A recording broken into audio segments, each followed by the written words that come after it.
จะถ้าพ้น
มันก็ด้านการยิงนี่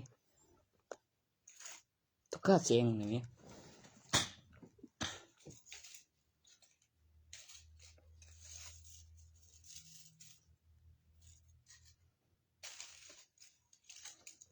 เข้าไปโอ้ยเข้าไปยังหายใจไปแม่นะมันบ่เจ็บคือบ่แม่นเนาะถ้า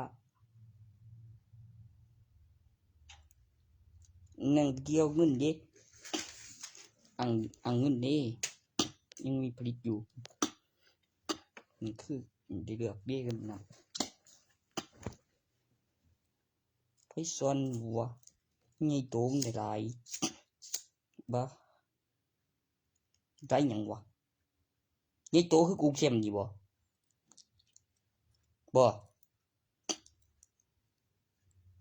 หรือหยังบ่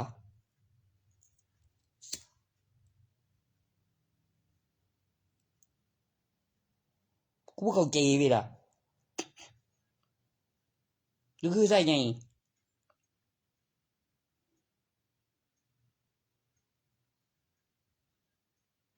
เว้ยแต่มันจะพูดงั้นเนาะคือโอ้ยไอ้สมัยเดี๋ยวค่ะ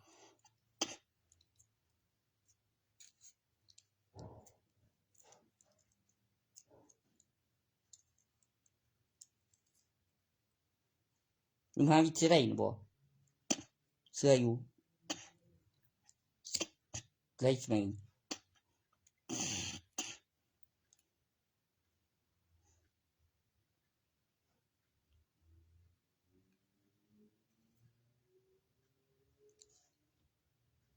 ก็ปิดฉันเดียวจักสันดีเกือบ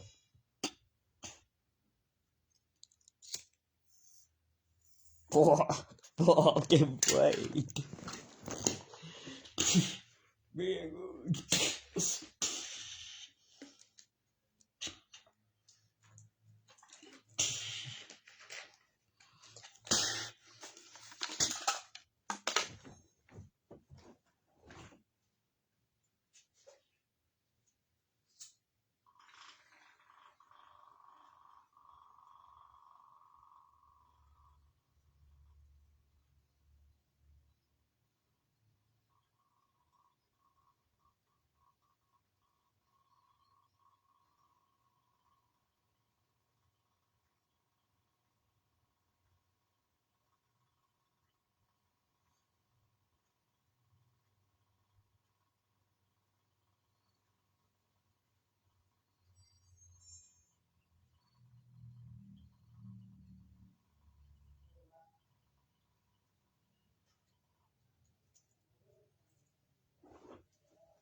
อ้ยนี่ก็นั่นปีพศ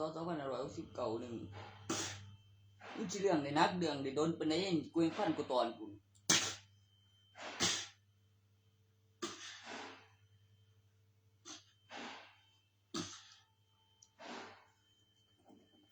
พี่สนับสนุนแบบพัฒนาอัตโนมัติแบบห้องรอไว้กันนะบ่ล่ะได้เข้ามือก่อนเดือนนึงกูว่ากูเหินก่อนไปคันเดียวสะดวกเฉพาะคือกูเรื่องน่ากลัวไปก็ตารัฐบาลก็ทวงส่วนไอ้กูเดียว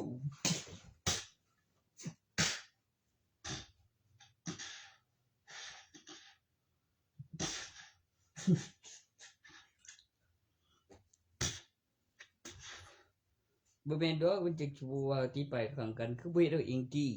คือเฮ็ดเอาเองติ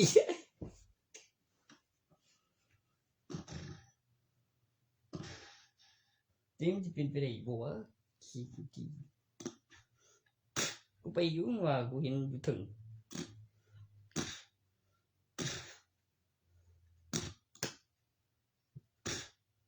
แม่นกันเบื้องอีถึงมันก็ผิดบ่วะ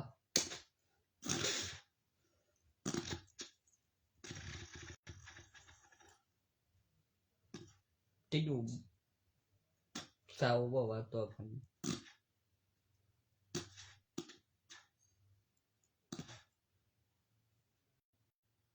ลูกเดียว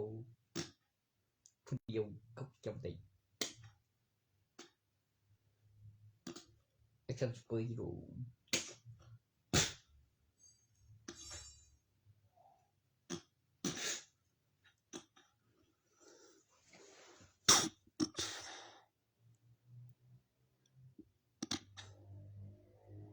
easy บ่มีดอก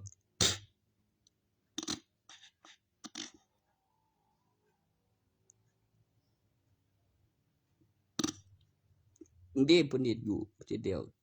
ผู้เดียวเกยกับเอกสารข้อมูลมันพิเศษหลายมหัศจรรย์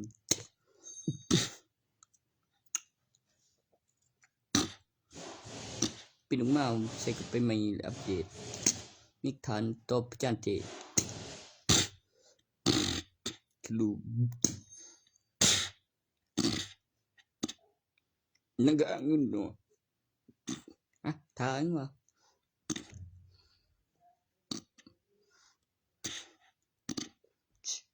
30 40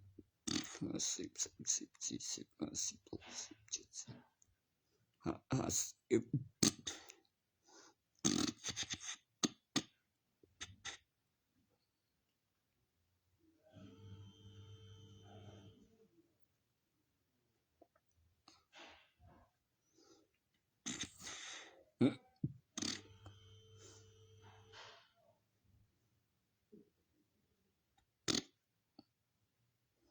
50Turn minutes now.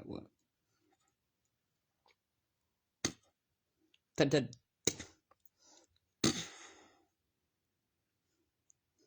แนวมัน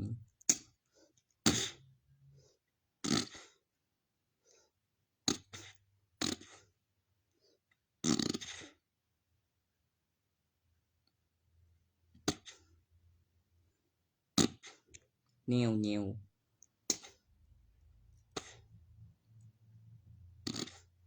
ติชันตึกหาของมาขายกับมีเงินมีของแล้วมีที่นี่แม่ก็บ่สูญสลายเมื่อยลงเหลือก็นับเป็นปีมีเงินเดือนมีคนมีเงินบิดปี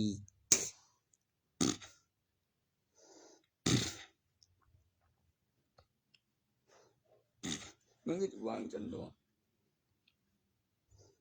เพิ่นเว้าคืออยู่ข้างนั้นเพิ่นว่าจังซั่นเดี๋ยวกูก็เลยว่าเอาตัวนี้มาเลี้ยงกันแล้วก็เลี้ยงกันไว้แล้วก็หาแนวจ่ายมาไว้จึงไปแล้วที่แม่นดีไงกับการ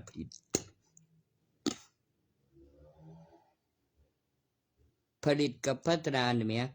เมื่อมีการผลิตต้องมีการพัฒนา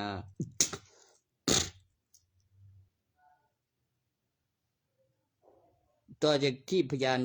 แล้วก็ข้อเสนอพยานแท้อีกดอกมันจะเอาเงินให้เราเลยไหมหรือไม่ให้นะบอกไม่ดอกกับต่อจากมันเสร็จแล้วนั่นค่ามีค่าดิแต่ก็แต่บริท่าเนี่ยไม่ใหญ่แบบปุ๊บเชื่อต่ออีกดอกกับอีทางนั้นแล้วก็คือยังวะจะได้มีหลายป้ายเนี่ยตัวแจ้งตำรวจเมียเพว่ากลัว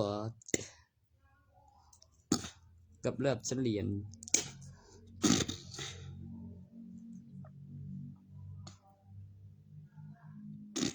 ถูกไหมล่ะ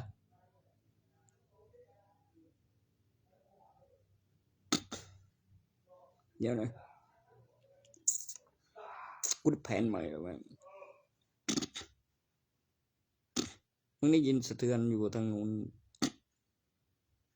บ้ามันก็ต้องเอาหลักฐานวัตถุสิมาเรียงกันแบบเฉลียนแล้วก็สังเกตตึกมันต้องเช็คแบบเต็มขึ้นอีกชั้นหนึ่งเพราะข้างยาวเดิมยกระดับชั้นตึกห่างกัน10 ปี1ระดับชั้นเหรียญค่าบำรุงรัฐบาลมีคนมีเงินเดือนแล้วมีค่าบำรุงรัฐบาลบำรุงโครงสร้างอาคารแล้วก็คือเลขมาห่างระดับชั้นเหรียญมีวัตถุแล้วมีจริงนั่นกับรอคอยพอรู้แล้วว่ามันมีเท่าไหร่หาแบบว่าเนี่ยฮะมีบุกแบงบ่หายใจเฮ้ยทุกทีนกูเลยตัวใหญ่เจ็บตัวมันมีพยานเขกับการเนี่ยใครยังไม่เนี่ยเว้ยใครยังไม่เนี่ยแบบเว้ยถ้าผมว่าดู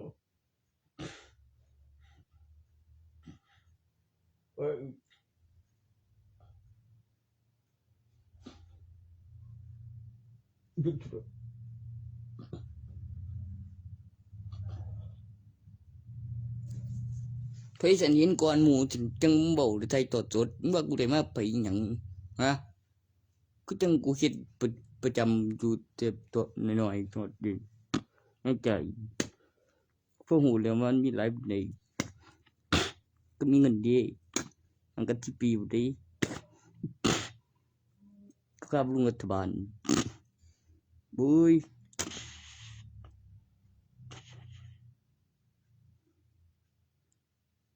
มีเวลามีคนมีเงิน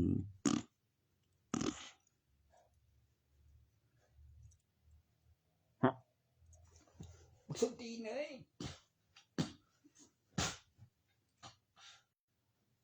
กูผิด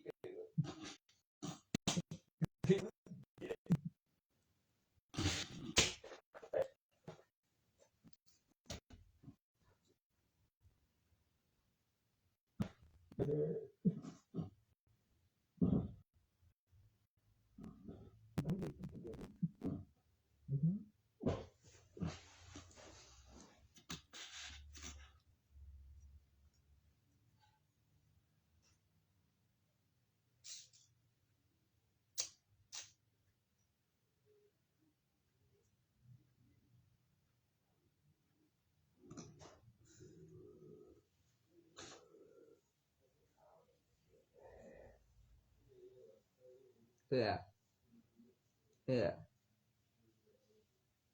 เมื่องจะเป็นโปรกบุกจากกันนะงั้นบอกไปบอกมาเดียวก็ว่าพวกข้าเอง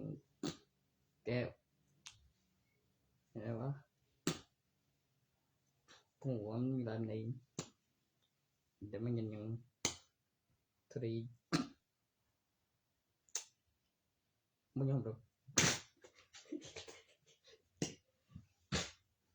เบิดเป็นใบ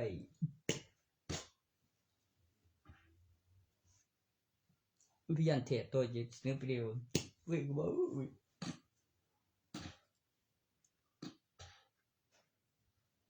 ที่เขา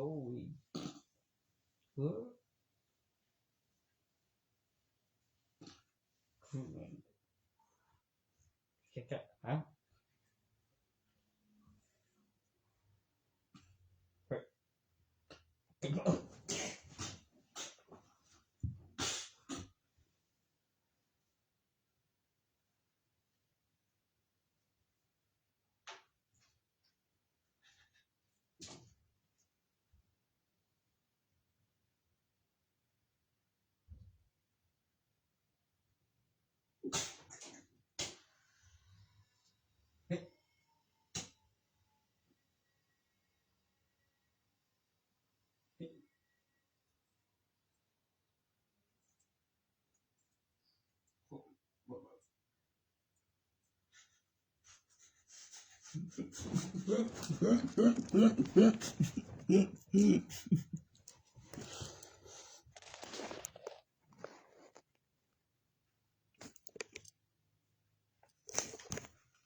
ยังกูนะกูก็มึงรู้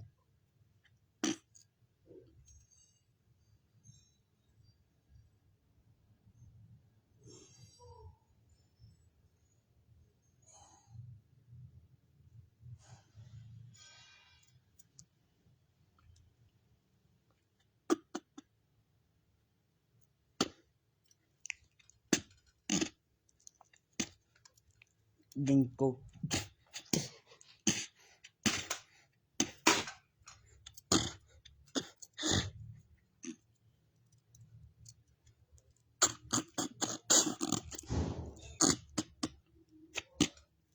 ต้อง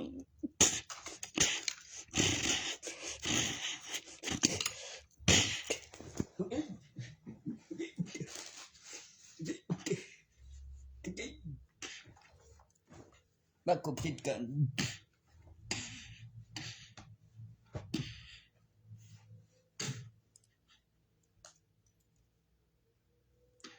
ได้มาโดยแจ้งความก็จะ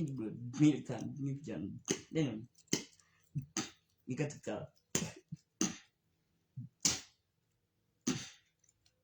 ของการปันคบมีใบทะเบียนบ้านมีบัตรประชาชนมีเจ้าของ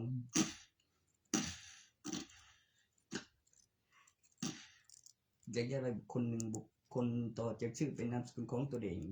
ในหนึ่งอุปกรณ์ของบัตรประชาชนเกี่ยวกับความสามารถคุณสามารถที่จะเสนอได้ในการอ้างประโยชน์เห็นผลไวขึ้นเมื่อคุณเห็นจำนวนตัวเลขที่ยังมีการผลิตซึ่งมีการผลิตมีการพัฒนาแน่นอนทุกทีนกูเลยโอ้ยกูเก่งกูไม่งอยู่ยังไม่ได้ สากนี่มึงสากนี่มึงสากนี่มึงถึงสากฉันแล้ววันนี้เห็นว่าไอ้พวกกับปีไอ้พวกปีไอ้สักนะนี่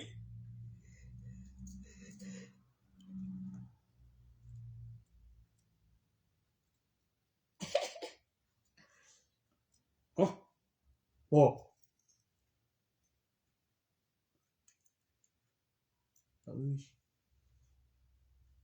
ไปมั้งวะ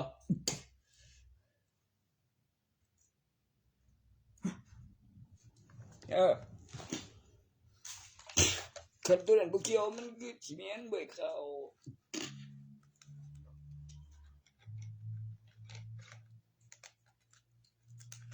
เกี่ยวอยู่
ไอ้ใจ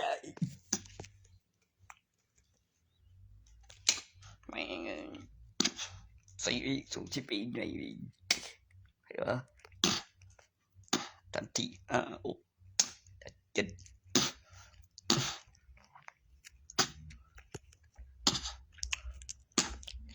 74คูณ10 12คูณที่2ที่เดียมแบบนับเป็นปีบ่มี12เดือนเด้คือนับทีละ5ขึ้นทีละไรต่อปีพอมี10ไรมันจังสิขึ้นทีละ2รูปทรงสี่เหลี่ยมหมุนเป็นวงกลมการขยายตัว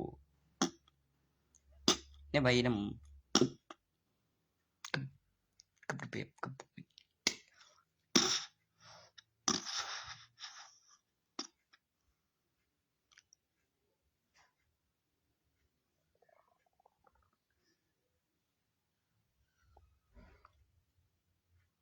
ดิสวิเศษมาจันบ่ว่า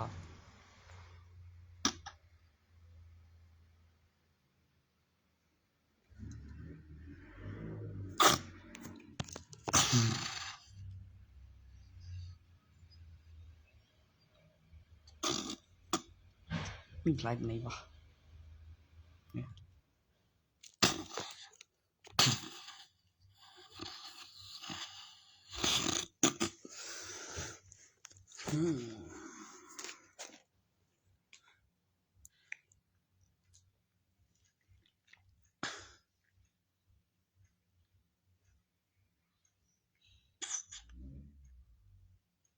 เจ้าไว้อยู่นี่ที่พบบางหน่วยใหญ่นี่ล่ะกัง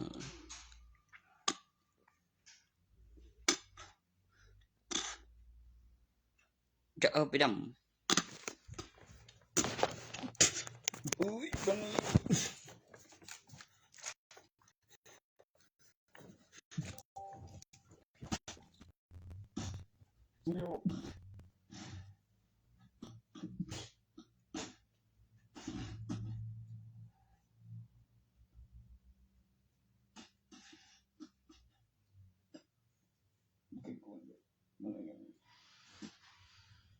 โอ้ยมายังไงมันยังไงก็ตกด้วยพูดบ่เป็นน้อง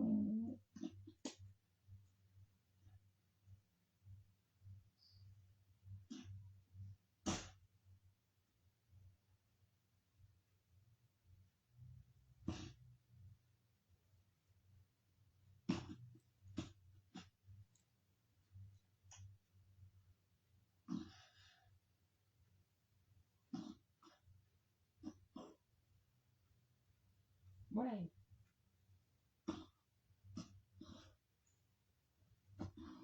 ก็มันแห้งแล้วก็เจอ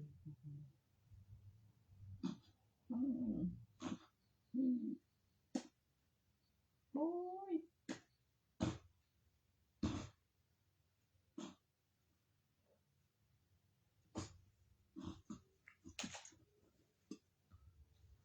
กูบังไว้ไหน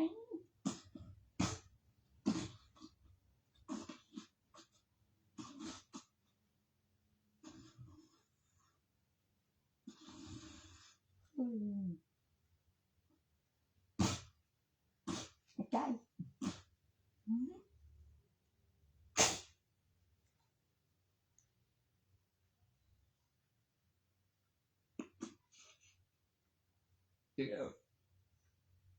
ใช่ไงว่าแล้วกูด้วย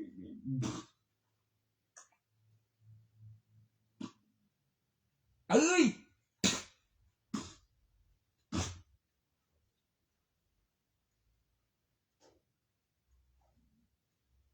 ใครเทวะบ่มีเรื่องอีกเลย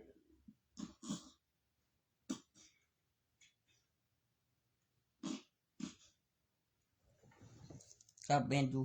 ผมก็ยังคิดอยู่เดี๋ยวนี้ว่าอยากได้2570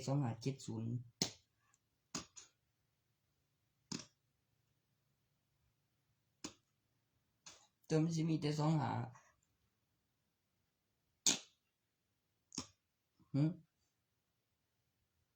เอาเราถามหามันก็สิได้มาไว้ได้มาเร็วโ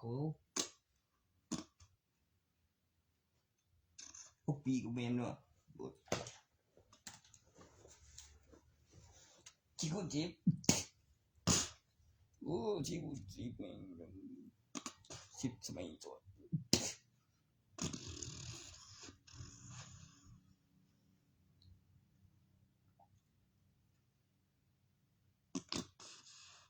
มันก็เป็นเพื่อดีเวิร์กมันก็มีเกณฑ์ทหารนั่นแหละหลังจากพยานที่ไม่ได้โกหกกับสอบถามมามันถึงขึ้นชื่อเป็นเพื่อตัวที่ยังไม่ตายนั่นมันเกณฑ์ทหารได้มันจึงเป็นเพื่อ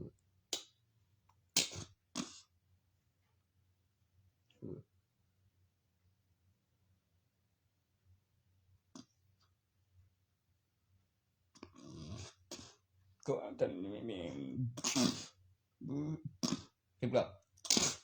คิดตัวเดิมพูดถึงมีเอาละตัวคือจะควบเอาละจิควบเอาเร็ว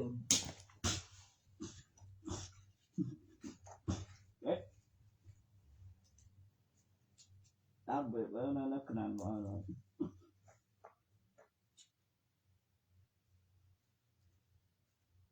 นะ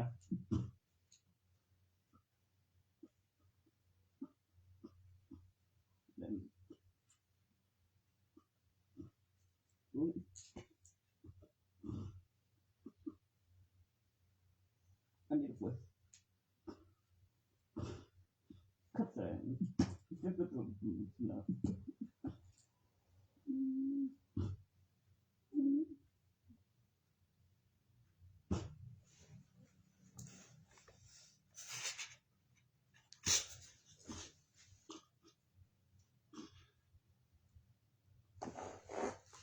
ด้วยไว้29ในสมัยถัดมา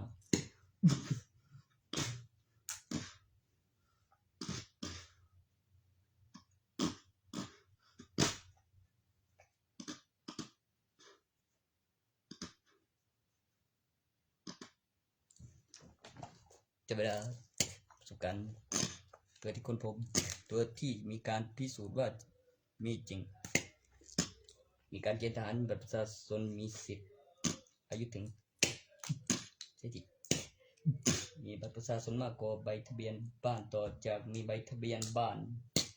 แล้วต้องไปใช้สิทธิ์ความสำคัญของบัตรประชาชนต่อจากใบทะเบียนบ้าน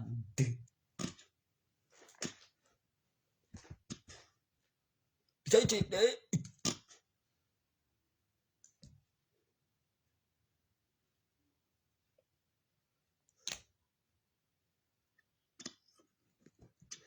ครับกันงั้นแล้วบ่ว่าทุกวันนี้ผมจะเข้าติดป้ายหรือบ่ติดป้ายผมก็บอกดี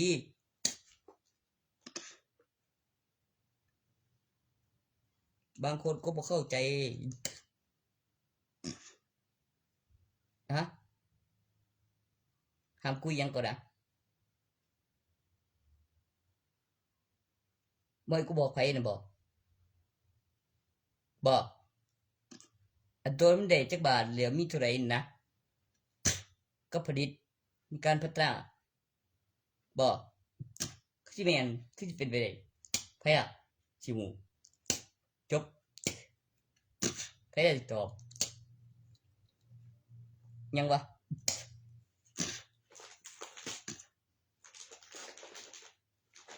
มันเป็นไปบ่ได้นะ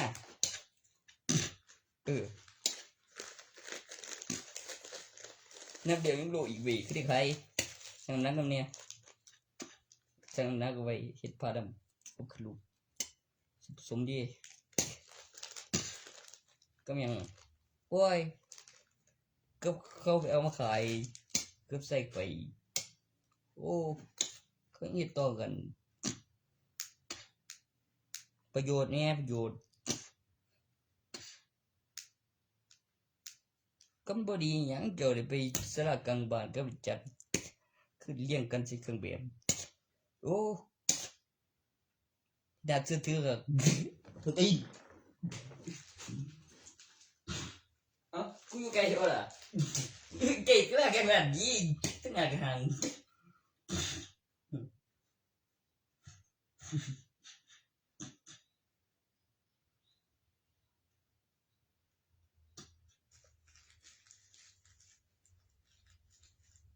น่าจะถือ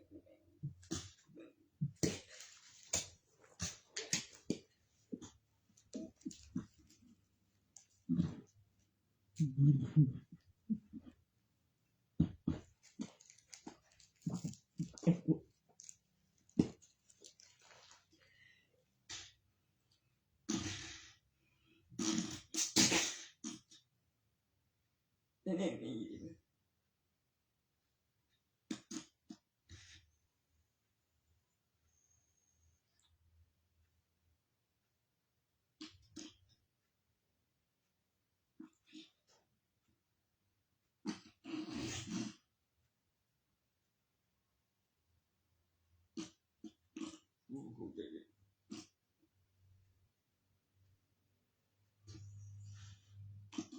เด้อ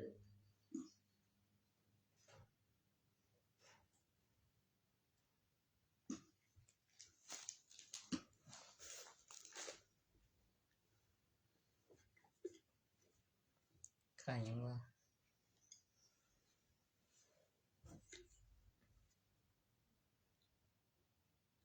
ก็ถือ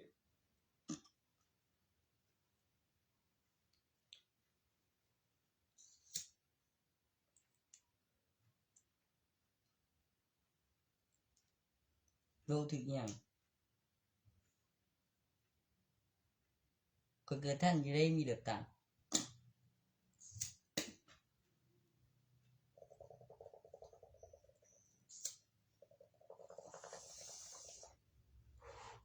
ได้ต่อจากยกมือเอาต่อจากแข่งอีกมีคนเหลือกมีการศึกษาประตันไปโดเลยกูเจ๋งตัวมีของมีก้อนหินที่เรียกฐานพยานเจง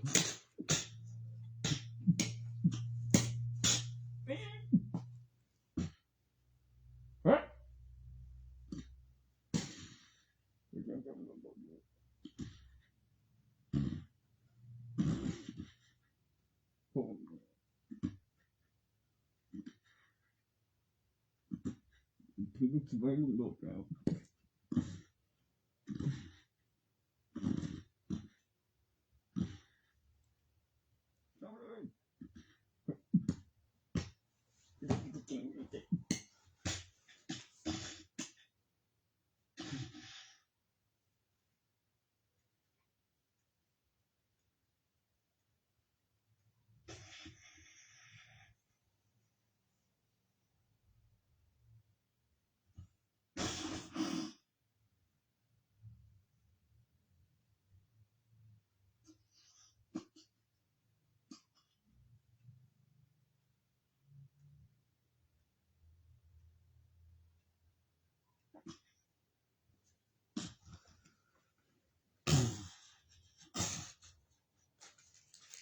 ฟังกัน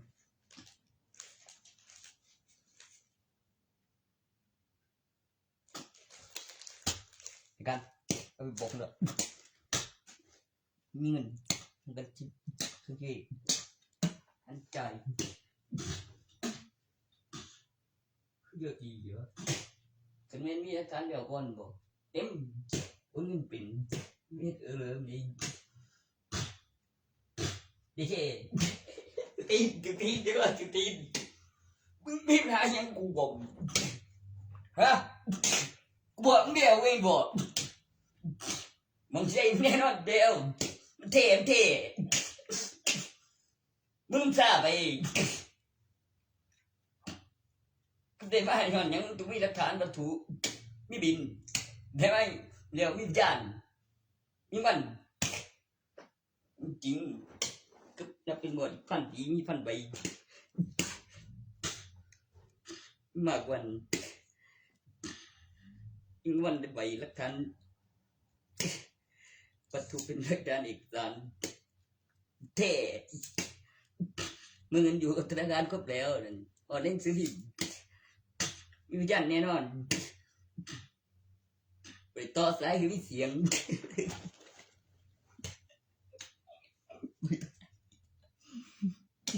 เอาอยู่นั่นคือเสียงนี่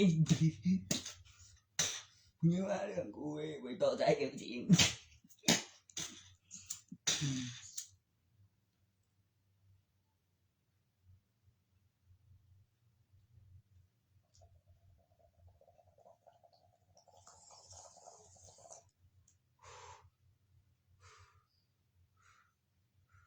cái bạn chết đi nè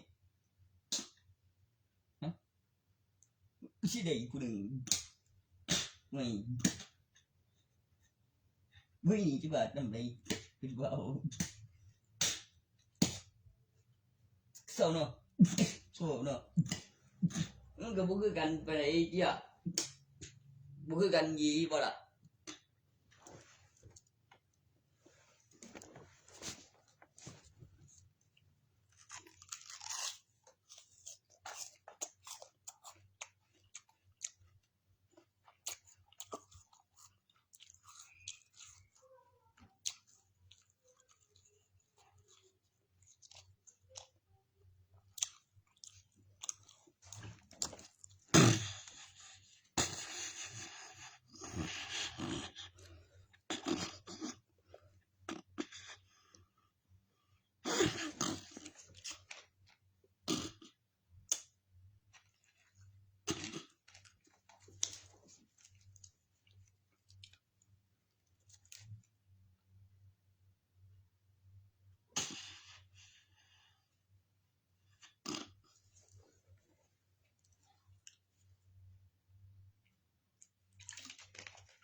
ได้ดะ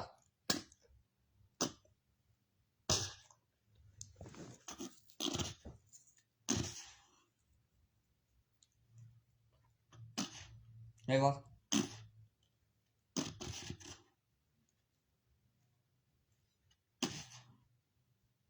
ดิจิเซล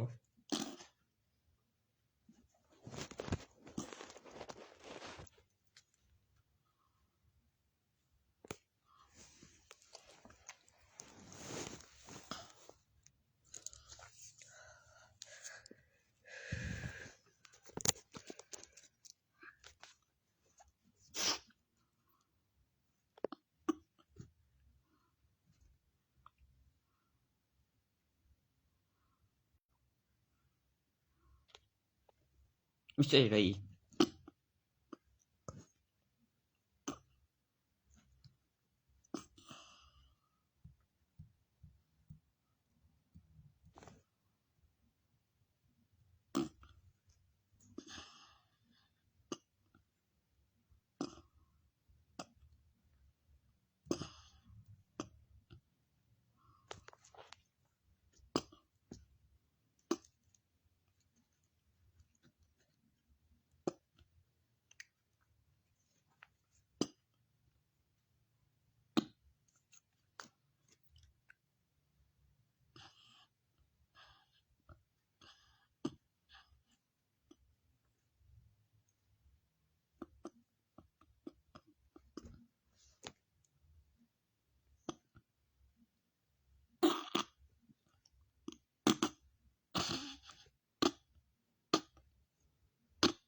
มันสิมีอันนึง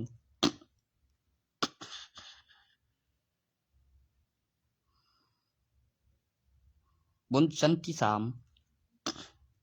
ของซ้อน2ตึก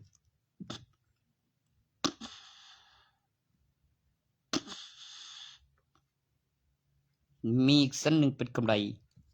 เป็น4ชั้น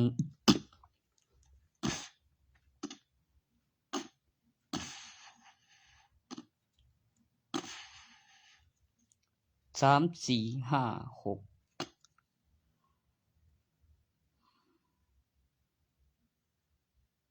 7ออกข้างยาวกว่าเดิมโรงพยาบาลเคลื่อนที่ในโครงสร้างอาคารสั่งของค่าบำรุงอุปกรณ์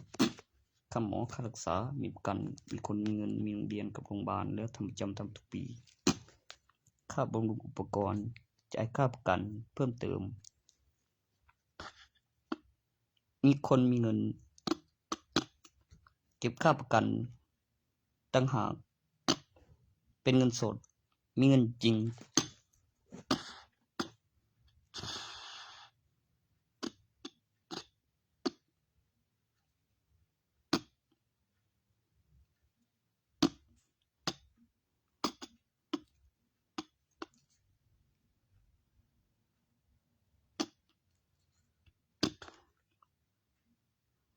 แล้วจะอธิบาย21กำหนด10 31 32ประชาชนทั่วไปเป็นนักศึกษาอายุมากกว่า32ปีมีบัตรนักศึกษาประชาชนทั่วไปเป็นนักศึกษามหาวิทยาลัยมีอุปกรณ์บัตรประชาชน4 ปีมีครั้งหนึ่งเลือกตั้งอุปกรณ์บัตรนักศึกษาเลือกตั้งทุกปีสมัยการผลิตการพัฒนาตัวสังคมเศรษฐกิจสิ่งแวดล้อมนั้น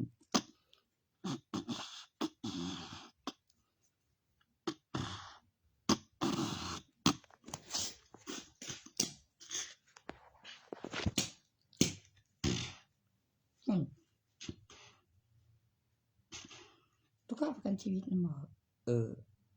มันจะมีเงินเดือนแล้วมีค่ารักษาแล้วมีสิ้นเดือนแล้วได้รักษาเท่าไหร่แล้วมีบิน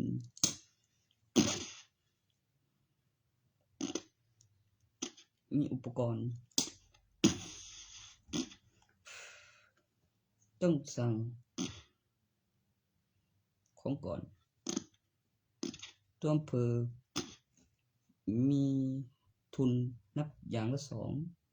ใช้1เหลือ1เติมทุนใหม่คงเหลือทุน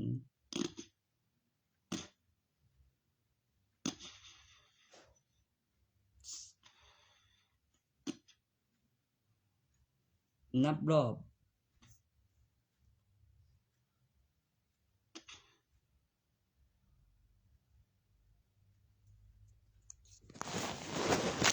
มันถึงมีอยู่2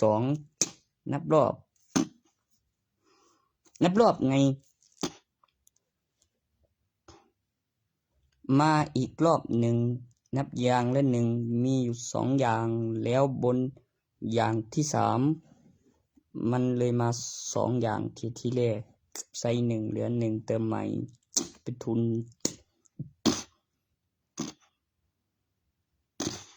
กับมีประโยชน์ของจบมาเลย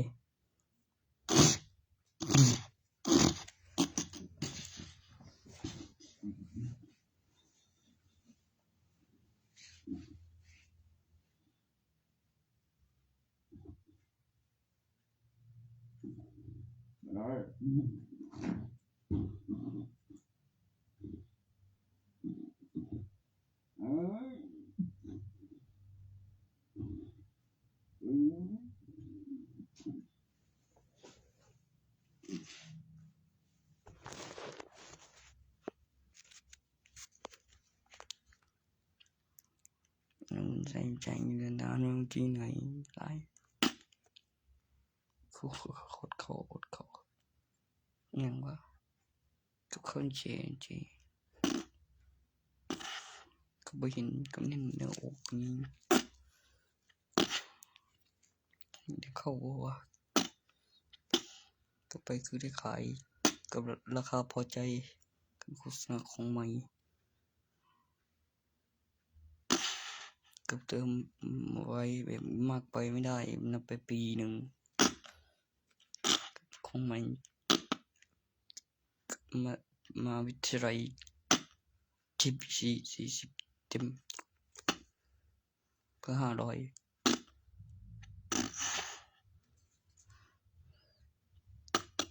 เงินสดปี1ปี2 1ปีเข้าสิ้นเดือนมี1ปีเป็นตัวเลข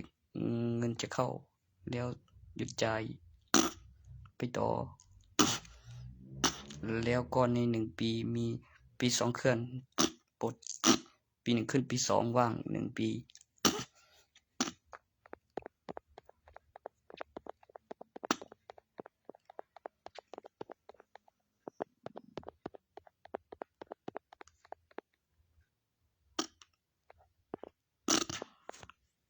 ก็มี2ปีตัวได้ยินเกณฑ์ทหารเข้าไป2ปี